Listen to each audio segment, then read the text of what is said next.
আপনারা জানেন রাজ্য একাধিকবার এই অভিযোগ করেছে যে কেন্দ্র 100 দিনের বকেয়া টাকা দিচ্ছে না।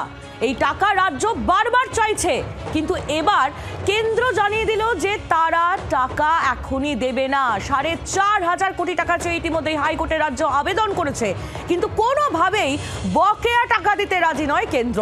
রাজ্যকে বকেয়া দেওয়া হবে না এই মুহূর্তে, কথা জানিয়ে দিয়েছে কেন্দ্র। আগে অনেকবার হিসেব চাওয়া হলেও রাজ্য কোনো সাহায্যই করেনি। আগে সব দিক থেকে হিসেব দেওয়া হোক রাজ্যের তরফ থেকে, তারপর সিদ্ধান্ত নেবে কেন্দ্র। আর এই মর্মে শীঘ্রই হলফনামাও দিয়ে জানাতে চলেছে কেন্দ্রীয় সরকার। গ্রামোন্নয়ন মন্ত্রক সূত্রে এমনটাই খবর। সব পেপার ওয়ার্ক শুরু হয়েছে নতুনভাবে প্রকল্পের কাজ চালুর জন্য।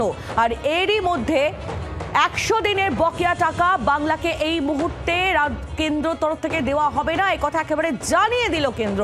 কথা বলবো অর্ণবাংশু নিয়োগী আমাদের প্রতিনিধি রয়েছেন আমাদের সঙ্গে সরাসরি। অর্ণবাংশু, 4,500 কোটি টাকা বকেয়া, হাইকোর্টে ইতিমধ্যেই রাজ্য আবেদন করেছে 100 দিনের বকেয়া টাকা চেয়ে, কিন্তু কেন্দ্র তো পরিষ্কার জানিয়ে দিয়েছে যে আগে হিসেব তারপর টাকা।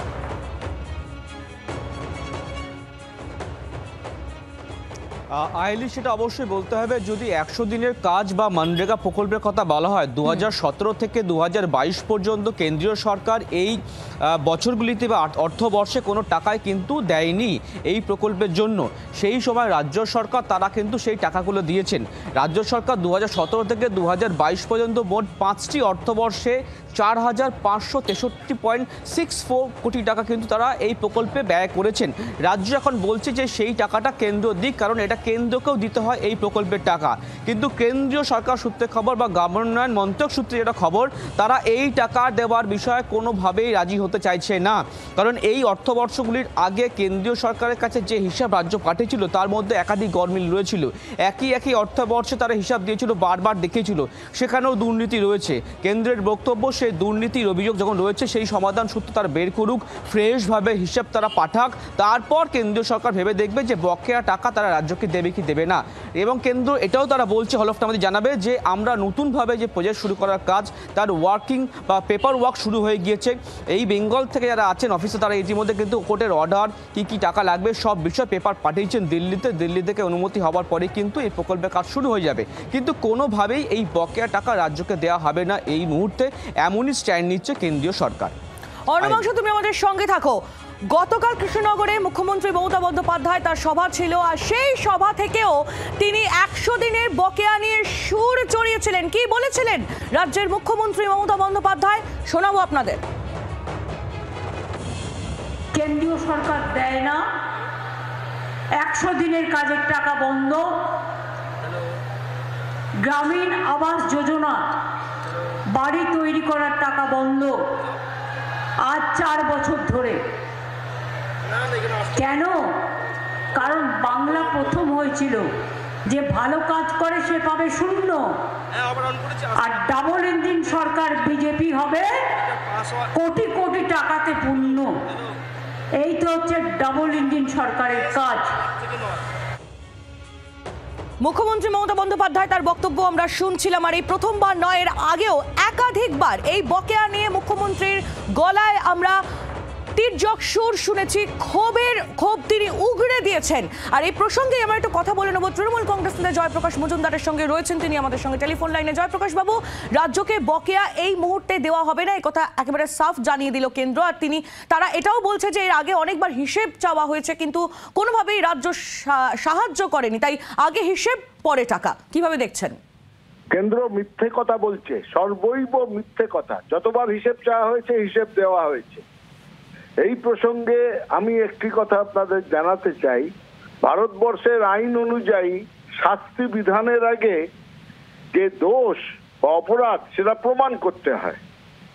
এই টাকা না দেওয়াটা একটা রকমের শাস্তি। তার আগে কেন্দ্র যখন শাস্তি দিচ্ছে, কেন্দ্রকে প্রমাণ করতে হবে যে কি গন্ডগোল হয়েছে। বারবার বলা হয়েছে, তারা দেখাতে পারেনি, সুপ্রিম কোর্টেও দেখাতে পারেনি। কেন্দ্র সুপ্রিম কোর্টে গিয়েছিল, সুপ্রিম কোর্ট বলেছিল দেখান কি অসুবিধে, সেখানেও পারেনি। গায়ের জোরে আটকে রাখবো পশ্চিমবঙ্গের গরিব মানুষের টাকা, আর সেই পশ্চিমবঙ্গে আবার অন্য মুখে বলবো যে আমরা ক্ষমতায় আসতে চাই। ঝাঁটা মেরে বিদায় করা হবে মোদি ব্রিগেডকে। এখানে আসলে যে কোনো জায়গায় কেন্দ্রীয় লোক গেলে তাদের কাছে কৈফিয়ত চাওয়া হবে, চারিদিকে আন্দোলন গড়ে তোলা হবে এই মিথ্যে কথার বেসাতি করে পশ্চিমবঙ্গের ন্যায্য টাকা আটকে রাখার জন্য। সুপ্রিম কোর্টের অর্ডার আছে, সেটা না মানার জন্য তাদের যোগ্য শাস্তি পেতে হবে। মানুষের আদালতে শাস্তি পাবে, আর উচ্চতর আদালতেও কেন্দ্র সরকার শাস্তি পাবে। জয়প্রকাশ বাবু ধন্যবাদ। তৃণমূল কংগ্রেস নেতা জয়প্রকাশ মজুমদার ছিলেন আমাদের সঙ্গে টেলিফোন লাইনে। কথা বলবো বিজেপি নেতা দেবজিৎ সরকার এই মুহূর্তে রয়েছেন আমাদের সঙ্গে টেলিফোন লাইনে। দেবজিৎ বাবু, 100 দিনের বকেয়া এই মুহূর্তেই রাজ্যকে দেওয়া হবে না, এটা জানিয়ে দিয়েছে কেন্দ্র। আর তৃণমূল কংগ্রেস তারা অভিযোগ করছেন যে কেন্দ্র সর্বৈব মিথ্যে কথা বলছে এবং জনতার আদালতে কেন্দ্র এর উত্তর পাবে। কিভাবে দেখছেন? সুপ্রিম কোর্ট, হাইকোর্ট, এরপরে এখন জনতার আদালত। সুপ্রিম কোর্ট বা হাইকোর্ট যেখানেই ওনারা গিয়েছিলেন একই কথা জজ সাহেবরা বলেছেন। মাননীয় জজ সাহেবদের কথা ছিল যে কেন্দ্র টাকা অবশ্যই দেবে, কিন্তু হিসেব দিতে হবে, হিসেব দিতে হবে এবং সরাসরি যারা বেনিফিশিয়ারি তাদের কাছে ট্রান্সফার করেছে কিনা তারইও হিসেব দিতে হবে। টাকা, কেন্দ্রের টাকা, জনস্বার্থে দেওয়ার টাকা, সেটা নিয়ে পুকুর চুরি করা যাবে না, সেটা নিয়ে কাটমানি খাওয়া যাবে না তৃণমূলের তরফ থেকে। রাজ্য সরকার এই মর্মে মুচলেখা দিয়েছিল যে তারা ওটা দেবে, কিন্তু তারা যতক্ষণ না দেবে এটা তো কোর্টে ঠিক করে দেওয়ার শর্ত। এখানে তো রাজ্য সরকার বা কেন্দ্র সরকারের বিষয় নয়। কেন্দ্র সরকারকে কোর্ট বলে দিয়েছে যে নির্দিষ্ট ভাবে যদি ওই পদ্ধতি মেনে যদি শর্ত পূরণ রাজ্য সরকার, তৃণমূল সরকার যদি না করে তাহলে কেন্দ্র টাকা দেবে না। কেন্দ্র সেই কথাই জানিয়েছে। টাকা চুরি করার যে দরজা খুলে ফেলেছিল প্রশাসনিক দুর্নীতি তৃণমূলে, সেইটা বন্ধ হয়েছে। মানুষ বুঝতে পারছেন সব কথা বলে লাভ হবে না, চিড়ে ভিজবে না। 26-এর নির্বাচনে তৃণমূল হারছে, সেই জন্য এসব হতাশা। দেবজিৎ বাবু ধন্যবাদ। বিজেপি নেতা দেবজিৎ সরকার ছিলেন আমাদের সঙ্গে টেলিফোন লাইনে।